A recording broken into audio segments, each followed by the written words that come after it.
হুজুর, স্বামী যদি বিনা কারণে সন্দেহ করে তাকে কি করা উচিত? ইতি রোবেলের বউ। এখন সন্দেহ করলে আপনি মোবাইল কিছুদিন ইউজ করিয়েন না, বলে ধরো তুমি যেহেতু আমার সন্দেহ সন্দেহ করো, আই লাভ ইউ, আমি মোবাইল আর ইউজ করবো না, আমি বাটন মোবাইল ইউজ করব, তুমি বললে।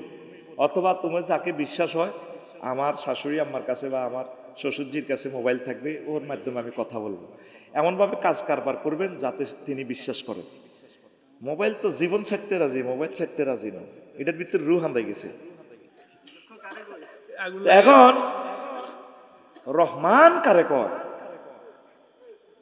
এই নেটের জন্য যে পাগল পারা হয়েছে। 1 মিনিট কোরআন পড়েন, কয় মিনিট? আমনগরে যে 1 লাখ লোকে ভোট দিছে, এগুলোর এখন মেসেজ দিবেন বলে ভোট দিছেন পাইছি আলহামদুলিল্লাহ, 1 মিনিট কোরআনটা পড়িয়া রবের সাথে আগে সম্পর্ক করে পড়ি আমিন। হুজুর, স্বামী যদি বিনা কারণে সন্দেহ করে, এটা কইছি, রবেলের ভোটটা কইছি। আসসালামু আলাইকুম হুজুর, আমার নিকট আপনার 2টা প্রশ্ন। ঘরের ভিতরে অহেতুক সবসময় বকাবকি করলে সংসারের উন্নতি হয় কি না? না, হয় না, জিকির করবেন। সমালোচনা সমাজের জন্য কি ভয় আনতে পারে? ফেতনা।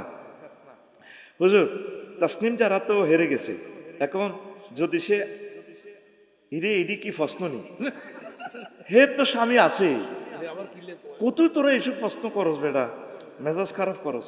আচ্ছা হুজুর, কেমন আছে আমার বন্ধু? না, প্রশ্নটার একটা জবাব আছে রে। আচ্ছা হুজুর, তাসনিম যারা তো হেরে গেছে, এখন যদি সে আপনার কাছে বিয়ে বসতে চায়, আপনি কি তাকে বিয়ে করবেন? আচ্ছা, হেরে গেছে, আমার প্রিয় বোন দেশ জাতির জন্য সেবা করার চিন্তা করছে, এটা ভালো দিক। কেমন? এখন বিয়ে যে করতে বলছে, ওনার তো স্বামী আছে কিনা?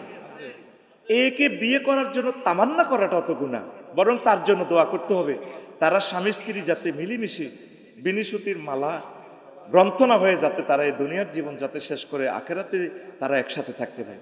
কারণ কোনো মুসলমান ওয়াল মুহসানাতু মিনান নিসায়, বিবাহিত কোনো মহিলাকে তুমি বিয়ের প্রস্তাব দিতে পারবে না, বিয়ে করতে পারবে না, এটা হারাম। ওই মাসালাটা বলার জন্য প্রশ্নটা আবার রিপ্লাই করেছি, কারণ এখানে একটা শিক্ষণীয় জিনিস আছে। ধন্যবাদ। আমার বন্ধু রাকিব সপ্তাহে 2 দিন গোসল করে, আর বাকি দিনগুলো গোসল করে না, কিন্তু কেন? আপনার মতামত। প্রতিদিন গোসল করবেন, এটা ভালো সুন্নত, গোসল করবেন। প্রিয় বন্ধুরা, আমাদের এলাকা বিয়ে উপযুক্ত আছে, কিন্তু তাদের অভিভাবক তাদের বিয়ে দিচ্ছে না, তাদের জন্য আমরাও বিয়ে করতে পারছি না। এখন ওদেরকে আপনি কিছু বলেন, আবার আমরা কিন্তু ওদের ছোট ভাই, এখন আমরা কি করব? আপনি কিছু বলেন। বড় আর ছোট বিয়ে নিয়ে এখানে কোনো প্রশ্ন নেই, তোমাদের তৌফিক থাকলে তোমরা করবা, আর বড় ভাইরা হিজ লইলে তাতে আমার বলার কিছু নেই। আচ্ছা হুজুর, আমার বন্ধুরা, আচ্ছা এই প্রশ্নগুলো আরেকদিন দিব, কষ্ট হইতেছে।